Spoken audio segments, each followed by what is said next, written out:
matter of the people of the state of California versus Orenthal James Simpson, case number BA096. And so, my fellow Americans, ask not what your country can do for you. And Ask what you can boom, do for we your country. are recording. Taylor, hi, how are you? Good. How are you? Do you see how I'm in a good mood because it's like relatively early? That was very kind of you to be like, I'm happy to do it late, but I'll be grumpy. And I was like, well, I can do it earlier. I just have to time this around. I have to do a Girl Scout cookie pickup because we've almost sold all of the Thin Mints we have in our possession.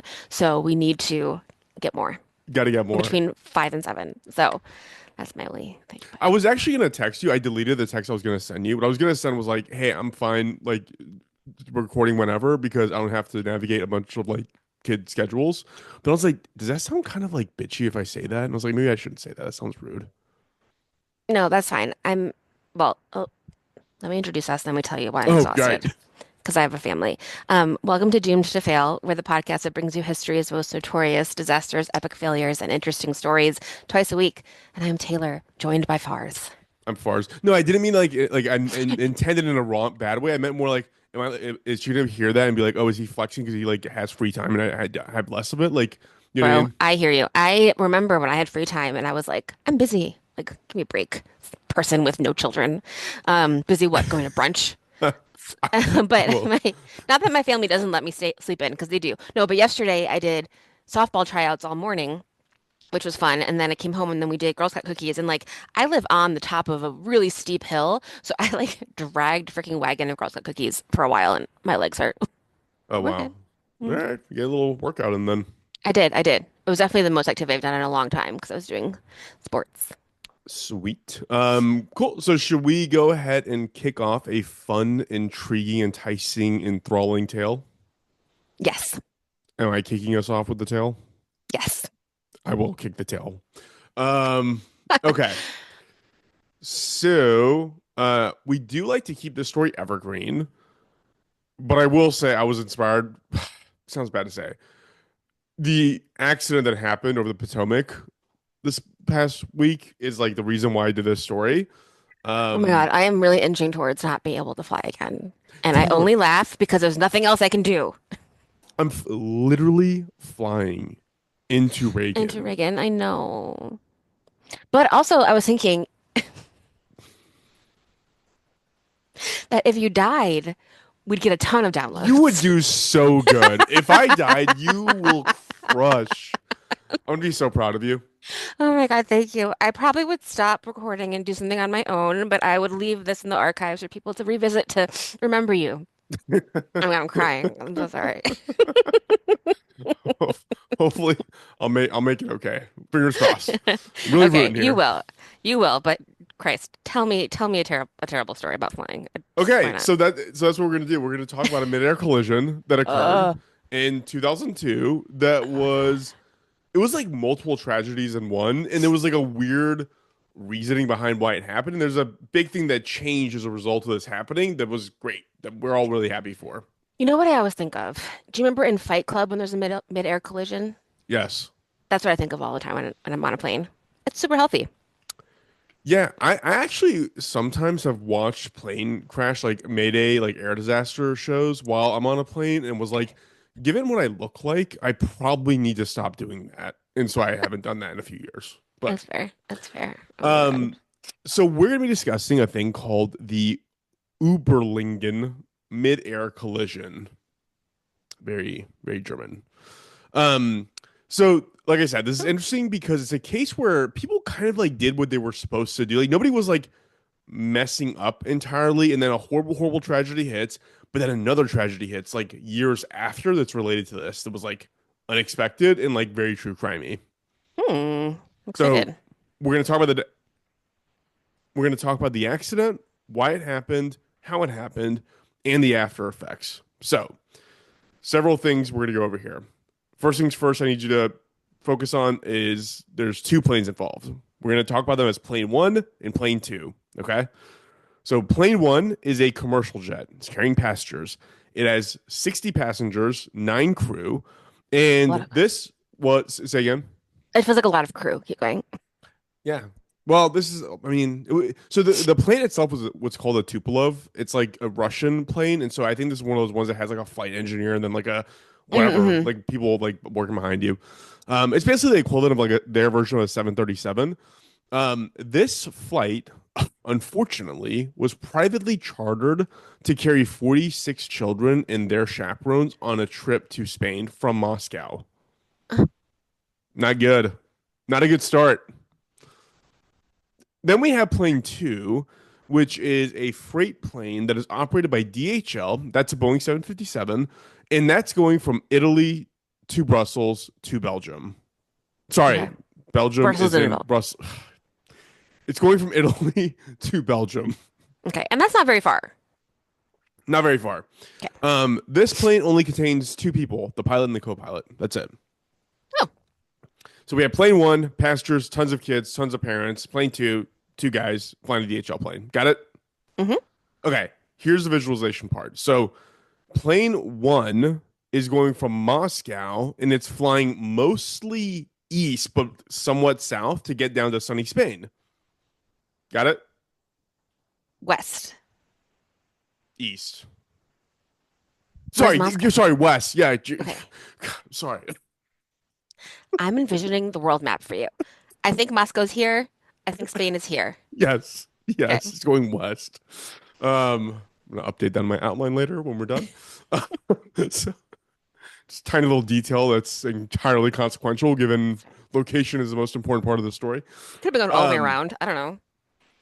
and then, like you said, plane two, it's pretty close. It's going from Italy to Belgium. It is flying mostly north. Okay.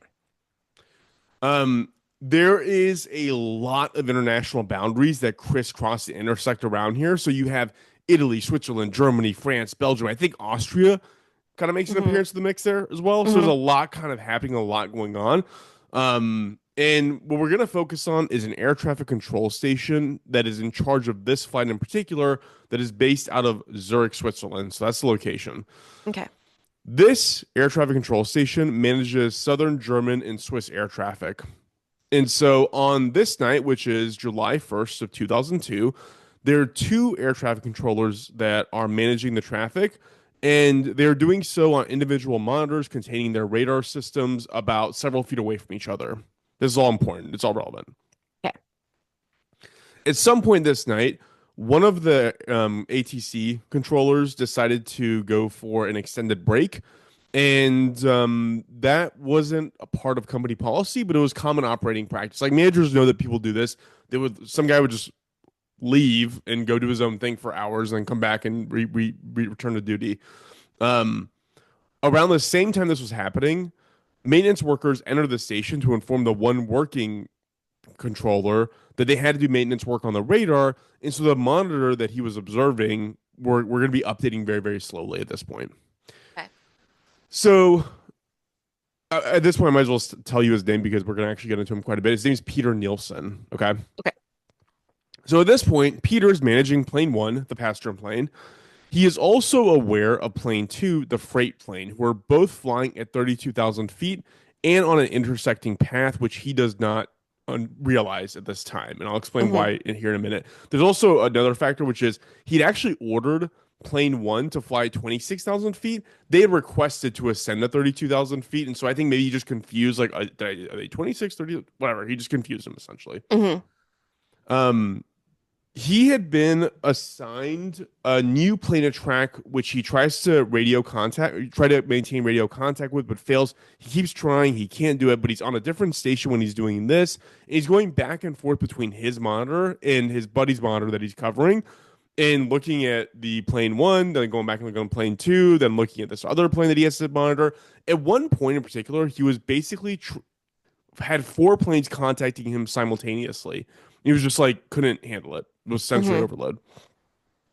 One thing that radar systems have built into them is a collision avoidance alert system, where if it detects a potential collision, it'll take priority in alerting air traffic control about the imminent collision. So this is like a warning, like everything's going off. Like my car does that. Yeah, really? Yeah, like if I like get too close to something, because one time we were at the airport and everyone started yelling because I thought I was getting too close to hitting a light pole, and then I like went a little further just to piss everybody off, and then my car broke on its own. Like the brake went down by itself, and it beeped like crazy because I was about to hit the light pole. Oh, my car I, is not that I fancy. didn't hit it, but that is what it did. So I did have a car that did that once, Taylor, and it scared the shit. I mean, I actually thought I like broke some. I thought the transmission broke because it went so hard on the brakes. We rented a minivan in Puerto Rico when we were there, and my father-in-law loves riding his bike, so we had his bike on like a bike rack on the back of it. But then whenever we backed up, it thought that something Oh was there no. because the bike was there, and it was like the loudest, most annoying sound in the whole entire world. It was so annoying. So it's basically that. Imagine it's that, Yeah. except it's the entire thing is kind of lit up. That's what is supposed to happen when this type of a situation arises. But in this case, on Peter's system, it didn't happen because things were down at the moment. It was all under maintenance. Like that's the name of the game here, apparently. Hmm. Apparently. But what happened was there was another station that this did happen on because they can see each other's planes. Like it's just radar. It's going to pick up whatever it's going to pick up. And Yeah. on that station, it started sounding an alarm in Germany. And then that guy called the Zurich station to alert him, but the phone wasn't working or was occupied at the time. And Peter didn't get the message. And also, I learned that apparently he could have, in theory, called the pilots to tell them they're on a collision course, but he didn't because that was against ATC rules. Like, you're not supposed to interfere if you're not the ATC controller in charge. Even if it's an emergency. I guess. Weird. Yeah.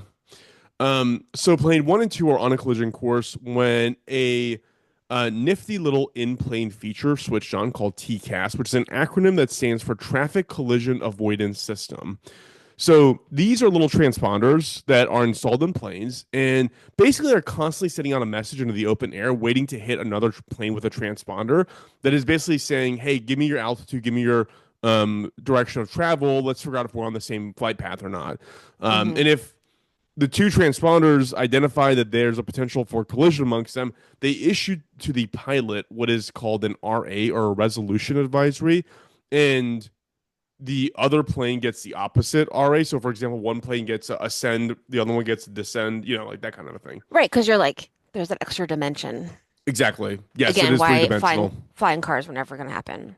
That was the stupidest thing we ever thought we were going to achieve. Is it that and the Segway? The fact that we thought Segways were going to be a thing or flying cars were going to be a thing.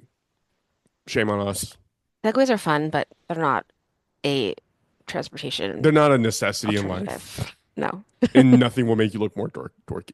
I went on one Segway tour of Chicago with my Aunt Louie, and it was so fun. Keep I'm going. sure it's fun. I'm sure it's So fun. fun. Only think of Paul Blart. Fair. I think of in Arrested Development when Job is at it, and then Yes. and then Yes. he's like, and then they're trying to rush, and he's like, "This is really for one person," because him and Michael are both on it, and they can't go very fast. That's what I think of. I need to restart watching that show again. So in this case, on plane one, the TCAS told its pilot to climb in altitude, and then the TCAS in plane two told them to descend in altitude. The problem here is that Peter, once he realized what was about to happen, he contacted plane one, the commercial plane, the passenger plane, and told them to descend and fly under plane two. Hmm. With basically seconds left before colliding, um, plane one finally sees plane two, and then he starts listening to his TCAS. So basically, plane one was told by his TCAS to ascend, while the other one is told to descend. Then the Hmm. ATC operator tells one of them to descend, and the other one was already descending because their TCAS was telling them to descend. So they were getting those from different people. No, so the TCAS is automated. So in any situation where Oh. TCAS is alerting Hmm. by another TCAS, they will always give the opposite advisory. One go up, one go down. Right. So in this case, that's what happened. But the controller contacted the plane because he didn't know the TCAS was engaged. Yeah. So he just contacted one. He just rolled the dice and contacted one and told them to just descend. He's like, whatever, just go down. You'll avoid it. Because like whenever you hear about these or like a near miss mid-air collision, you're like, oh, they were a mile apart in the air. And I'm like, a mile's pretty far. But when you're going like, I don't know how fast planes go, but you're going that fast, a mile's not very far. No, it's not far at all. No. No, they were there was like a slight difference in like how they clipped each other, but it's assumed that the combined speed of impact was like 800 miles per hour. So imagine if you're going 800 miles per hour, like you're probably not going to see much. No. So, Yeah. um, what ended up happening, it was that the DHL plane, the plane two, the rear vertical stabilizer, the part of the back of the plane that like stands straight up in the air. Hmm. So that sliced straight through the center of plane two's cabin, like a knife going straight through it, Oh my God. um, From below or from below? from below. Ooh. And so that was split in half. That the passenger plane was split in half, and so people, I mean, what I don't have to paint you a picture. You know what happened. Hmm. Um, I would actually argue that what happened to the two captains was probably a worse experience because all they had missing was a rear vertical stabilizer. So the rest of the cabin, the cockpit, the plane was still intact. It just couldn't fly straight in the direction the nose was pointing. Without the stabilizer, it can't just go normal. And so what happened was that thing kept flying for a couple more minutes and just started breaking up in the air from like being aimed the wrong direction in the wind, basically. And so they were Hmm. alive until they hit the ground, which is like that's gotta I be hate that. freaky. Yeah. Yeah. So Peter, meanwhile, he has no idea what has happened. He gave his directive to plane one to descend, and then he went to check the other monitor. That's why I said like they're a few feet away, so he wasn't actually looking at what was going on in real time. Also, he wouldn't have seen it in real time because the radar system was down and delayed. Um, Eventually, he would go back and check the other monitor, and he realized that he lost signal to both planes when he shouldn't have, and he realized what had happened. Right. Um, so both planes. So here you have two planes that were both in perfect working order. They were in completely open skies. They collided, and so obviously you have this person to blame. And I think this guy Peter blamed himself more or as much as anybody else. I did watch some videos of other ATC controllers talking about like if you're the one on duty when planes collide, like you basically just like die inside. It's supposed Hmm. to be a really horrible experience, which I good probably right. Um, and so yeah, Peter in this case he was a wreck. Right after this happened, he needed medical attention right away, and technically it was his fault sort of, but also I think that his company kind of screwed him in the way that they kind of staged maintenance procedures and also didn't keep tabs on people's work schedules and stuff. Hmm. Um, Eventually, several executives at his company, it's called Sky Guide, that's the ATC operator, they would be convicted of manslaughter. Peter himself was actually not charged with anything since it was determined to be an accident, Hmm. but that doesn't mean Peter lived a long and happy life. So, Yeah, I feel like you wouldn't. We've seen Breaking Bad also. this is probably worse than Breaking Bad. Okay. So, here we turn to the other tragedy in this story by focusing on a guy named Vitaly Kaloyev. Whatever you just said, that was perfect. That's actually exactly how it's pronounced. Vitaly, Taylor. It's called Vitaly. We're just gonna go with Vitaly. Perfection. Um, so in at the time of this accident in 2002, Vitaly would have been 46 years old. He had a wife named Svetlana and two children, a 10-year-old boy named Konstantin and a 4-year-old little girl named Diana. And they were passengers on the plane that was in the accident. He was obviously very distraught over what happened, but I think that there's two ways that people would tend to go when they become distraught. There's like the complete loss of hope version of distraught, like the depression that you just lose the light in your eye kind of distraught. Then there's like the Crow version, and I think this guy went the Crow version. There's like the Crow slash Bruce Wayne I've version. never seen The Crow. I know. That is absolutely shocking. I can't believe I I thought you based know. most of your aesthetics when we were like in LA off the Crow. Interesting.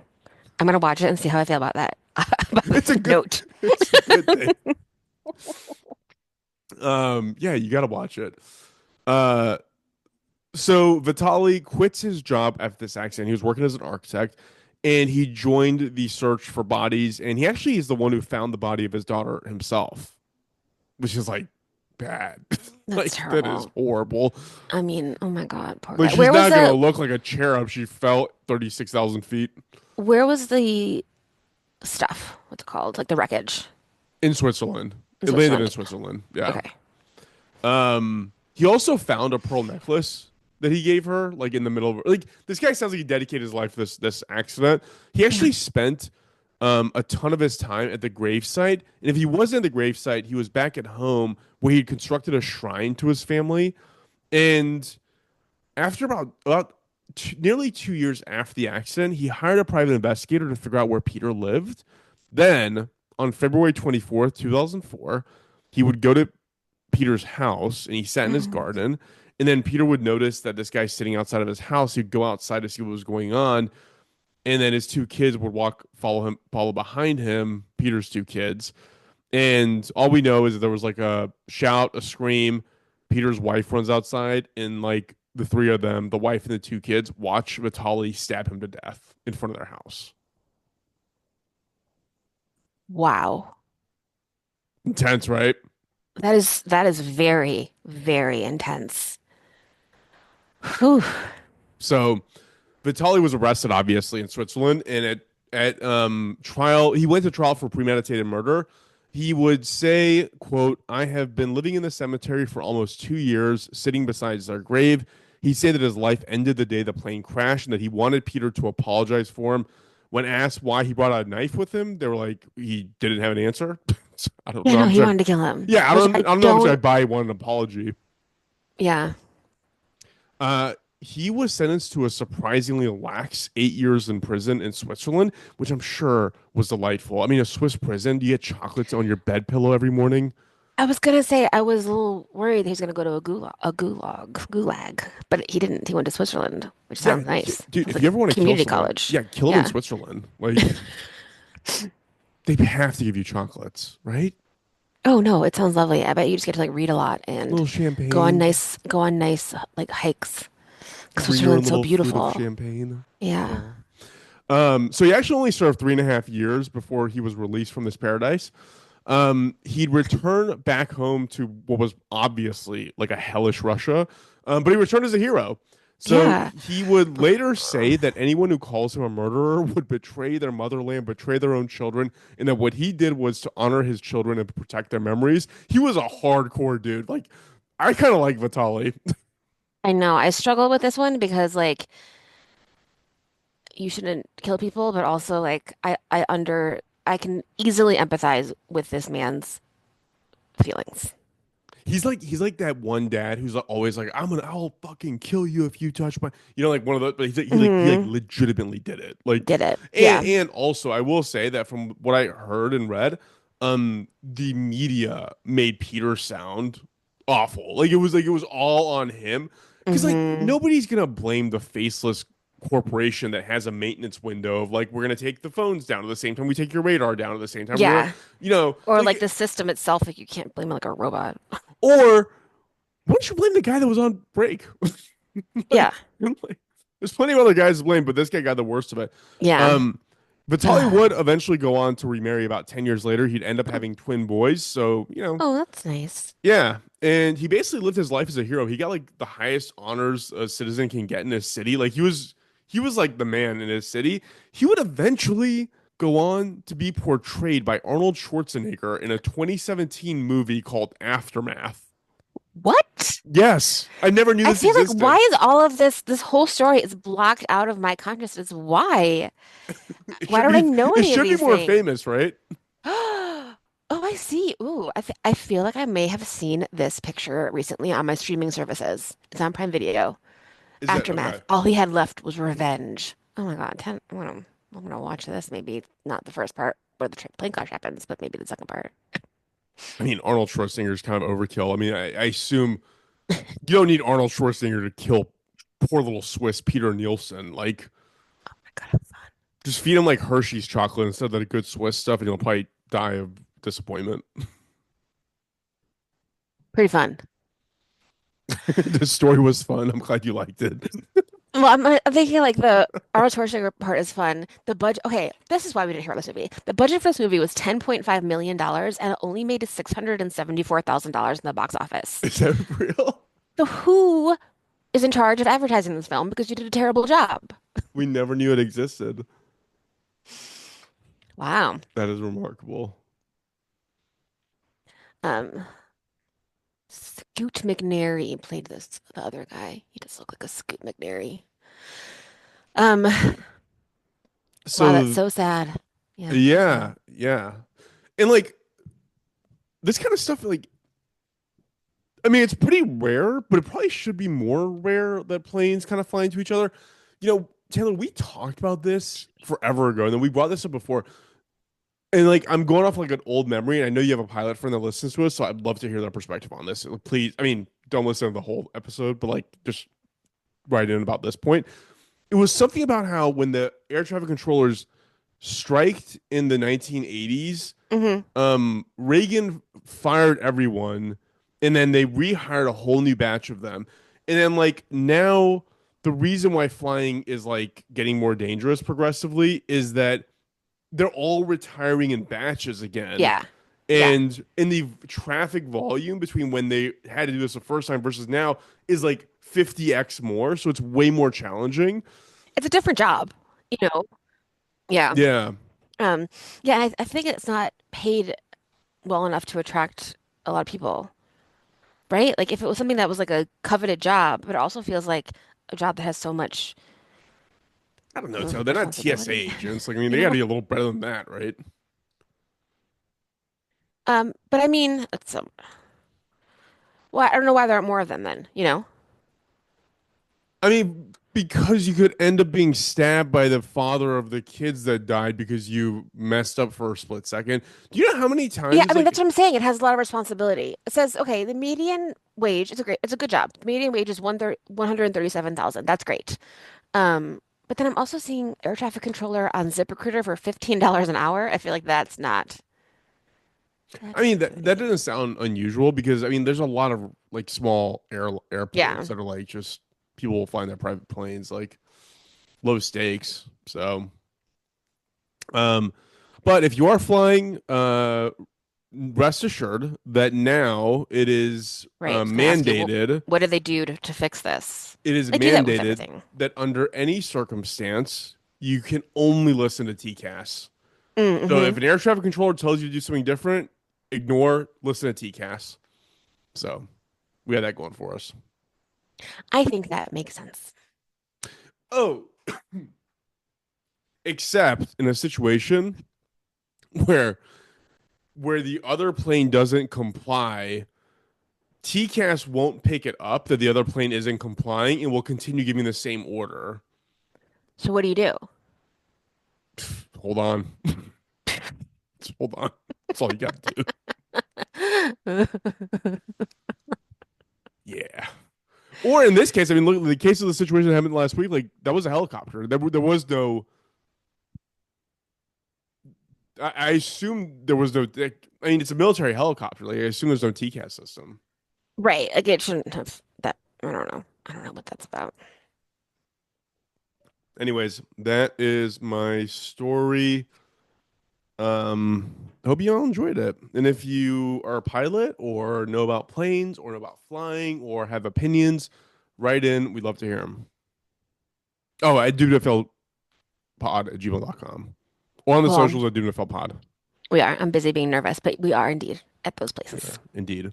And if I'm not on an episode in a month from now, I want y'all to do a little memorial. I need to edit this out. We will. Don't worry. I'll get some of your friends together.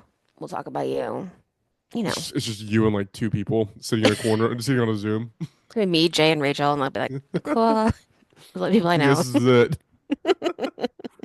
Um, Um, yeah, no, scary. I don't know. I don't know what's going on. It doesn't seem great. I feel very sad for everybody who has died in the past couple days in plane crashes. There also was that dude, yeah, like the medevac other one, plane. cracked. Did you see the video of that? I did. Dude, Had a it sick looks kid like a on it. missile strike. I know. I saw a video of like women in a parking lot of a nearby store screaming, and I was like, oh my God, I would be like, this is it. The world's over. They're coming for us. I mean, who the fuck knows who's bombing us these days? Aliens? I don't know. The Russians? Our own government? Who knows? It'd be terrifying. Literally, I have my biggest I I don't know if I was like dreams about it or I always like imagine seeing a plane explode in the air.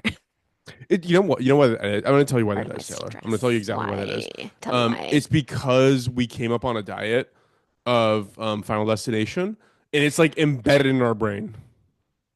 Oh God, Final Destination is so good. I feel like sometimes I need to watch Final Destination to be less afraid of plane crashes It's a because horrible plan. That's the worst idea I've ever heard about. I know, but then I feel like I'm like exposure therapying myself. Yeah, maybe, do the air disasters. They're like pretty much free on YouTube, and watch a bunch of those. You'll feel better Okay, great. or Okay, worse. great. I'm not gonna do that. Maybe not today, but I might watch Aftermath. It could, I mean, yeah, it could be good. Sweet. You got anything to sign us off with? Um, I don't think so. I think I might have. I got some like ideas from some people on Instagram, which was great, so I will look into those. But yeah, that's all. Sweet. Thank you. If that's it, thanks for listening. Also, everyone, we're just talking about this before we started recording. Our listenership's growing pretty consistently. So thank It's you. So thank you for telling exciting. your friends Thank you. because You're doing it. yeah, like the fact that Whoop, it's whoop. growing means that people are telling their friends and people are finding the show and they're telling their friends and that's how you grow things and you know, make it work. So thank you very Thank much. you. Super awesome. Sweet. We'll go ahead and sign off. Thank you, Taylor. Thank you.